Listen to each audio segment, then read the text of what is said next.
and he will speak about tumor control in symptomatic bone metastases undergoing high-intensity focused ultrasound using 3 Tesla MRI guidance.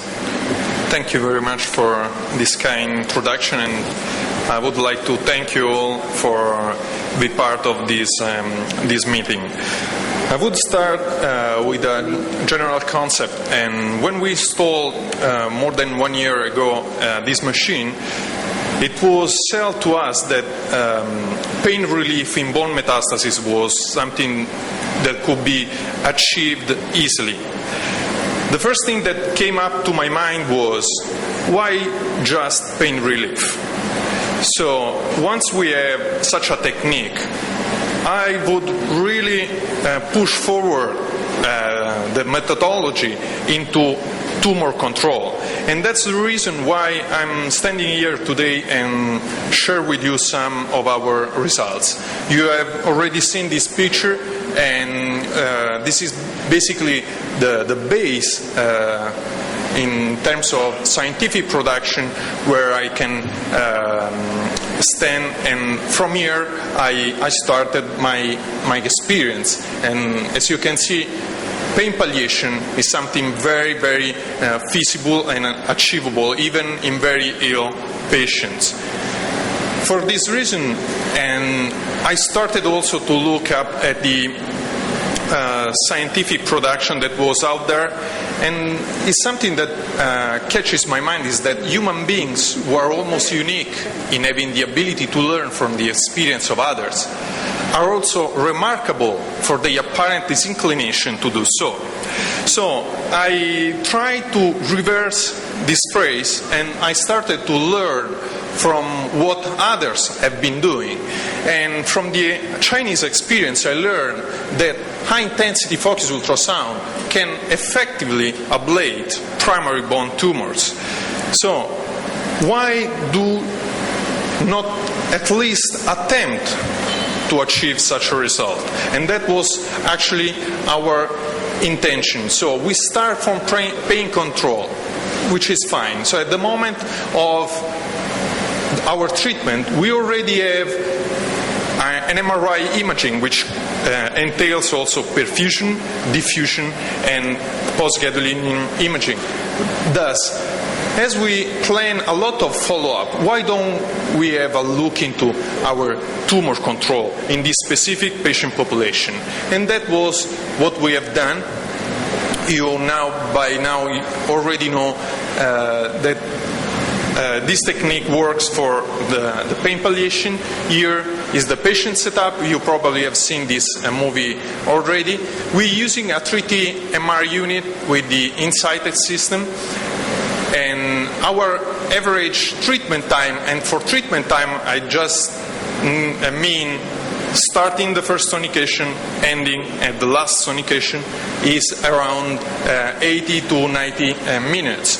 At the beginning we used to give general anesthesia to our patient. Now we optimize our protocol and we try to stay with epidural block or deep sedation.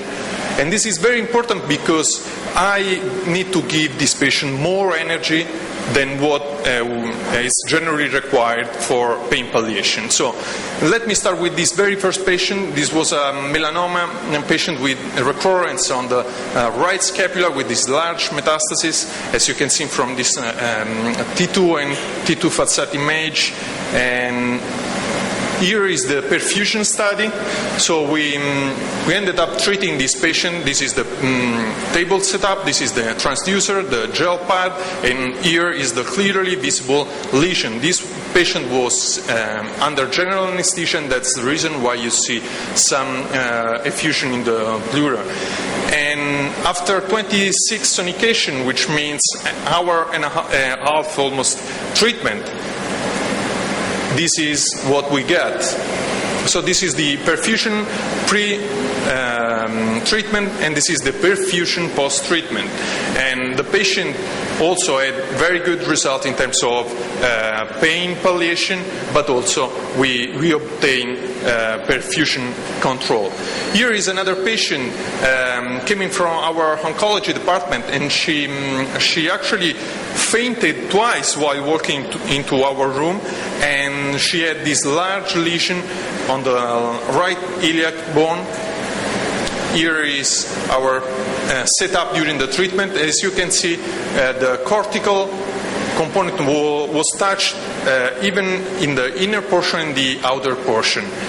Here is the result of our treatment. As you can see, necrosis around the cortex. Where the cortex is intact, you basically take advantage of the distribution of the temperature around the soft tissue that creates the bone accumulation. And here is after 1 month. After 1 month, we had some hyperplasia of the necrotic area, and the pain control was already very good. 1 month later, the pain score dropped to 2. Here is the control after 2 months, and remineralization was present, and the VAS score was 0. And the patient was walking easily, no problem at all for her. And this is the most recent follow-up I have, because the patient went back to Egypt and I couldn't follow up her anymore. Here we have a patient with prostate metastasis and with PSA elevation. And here is the post-treatment stage. As you can see, what's interesting in this patient is that the cortex was intact. So once I send their energy, what happens is that here the heating is distributed by the cortex itself. So if the lesion is included in this area, what eventually you have is the treating of the lesion itself. And this is the result of the perfusion pre and post treatment. And here is the CT pre with a nodular component that was disappeared after the treatment. And more interesting, the PSA dropped dramatically after the treatment. So what's interesting is also from a pain point of view, our patients were treated in those lesions as primary modality. So it means that those lesions didn't receive any radiation therapy, and the VAS score and the absolute value of pain level that we reached was very good, apart from the melanoma patient that had a worse follow-up and he died within 3 months. We also had negativization of bone scan, the PET scan, and as have you seen the biomarkers. I'm not selling here something that in a single second will kill the pain to our patients, but in terms of pain, we are very, very good. But I believe also in terms of tumor control, we are good. Look at this patient with this metastasis from lung cancer. She had this open of the cortex, so we could treat the metastasis as a solid tumor. So I pinpoint here into the lesion and look at the effect. This is the perfusion pre, and this is the after treatment, and you can see there is no longer soft tissue into this lesion. So we use this concave shape of the metastasis to create an oven inside it. Here is the perfusion pre and the perfusion post. This patient, despite the fact that she's progressing her disease all around her body, here this metastasis is stable. We couldn't measure any variation in terms of dimension, so the lesion didn't shrink at all, but in terms of perfusion, there is no longer tumor over there. So we had evidence of local tumor control in terms of tumor perfusion, bone repair, and also response in tissue-specific markers. Our main goal could be expanded from an improvement of quality of life, taking advantage of the pain control, to preservation and restoration of function, skeletal stabilization, and also local tumor control. Here is a final case with a RCC patient.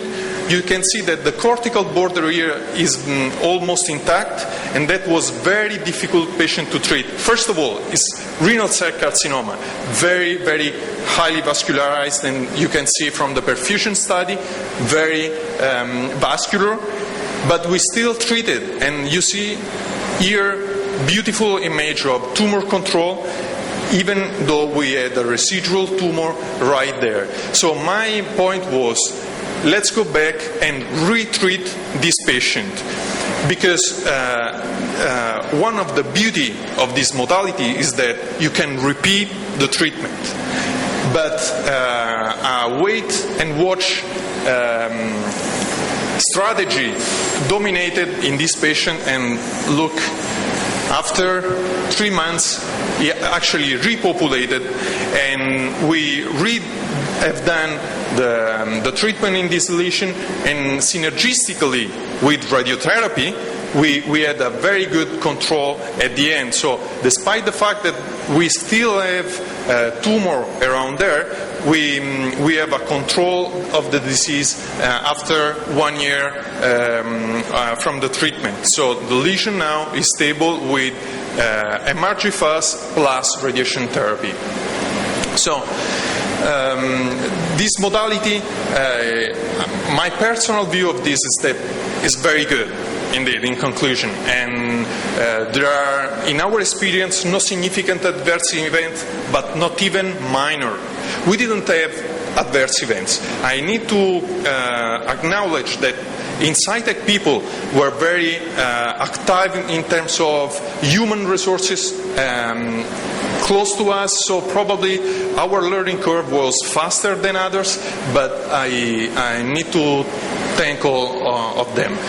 Of course, higher energy can already ablate medullary component and attempt to achieve local tumor control. We got higher pre-approval for going this modality as a first-line modality. So our patient, even without pain, we will try to treat them without pain. With that, I would like to conclude. You have already seen safe and effective for this modality many times during this morning, but it's something that I really believe in it. And also I believe there is a clinical promise into osteoid lesion and also vascular malformation. And I'm still waiting for technical improvements. We recently got the approval for our IRB to use the strappable system, the one that was already presented. I'm really looking forward to use it. Let me thank all our collaborators and thank you for your attention.